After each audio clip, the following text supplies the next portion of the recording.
Gentlemen of the jury, my client, Mr. Guy Fawkes, is innocent of all charges brought by the prosecution. All of this was only, not only a big plot against him and the rest of the Catholics. To persuade you about some of the proofs, I'll read you an extract for words that King James wrote without having had proofs of Guy Fawkes' crimes.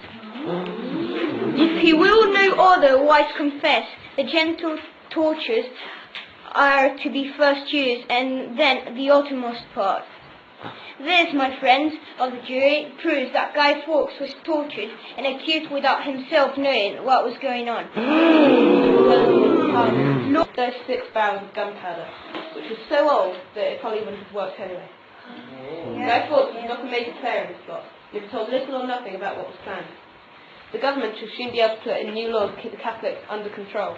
Is this England, where our traditional liberties, for which are famed throughout Europe, our brave Protestant tradition is one of liberty and individual conscience that makes us superior to our Catholic foes?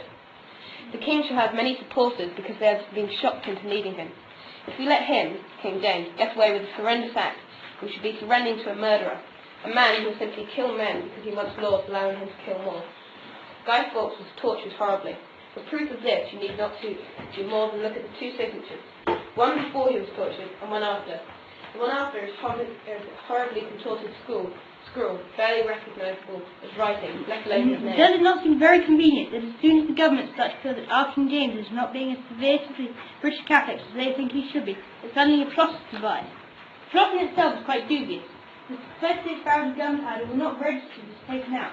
Why would the government let Catholics, from the most hated people in Britain, take out high explosives? And also it seems stupid to warn anyone as high up as Lord Montague, because it would be very easy for him to ruin everything. And why would a king's official rent out his house to Catholics?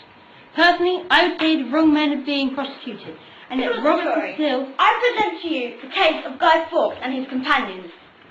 It is clear from the evidence shown to this court that Guy Fawkes and his companions are innocent. Thomas Winter and Francis Trishman and others, sadly deceased, are not guilty. Gentlemen of the jury, it is time to be a defence lawyer and to be called up is called to defend someone accused of a heinous crime such as attempting to blow up the House of the Parliament. But is that what really happened?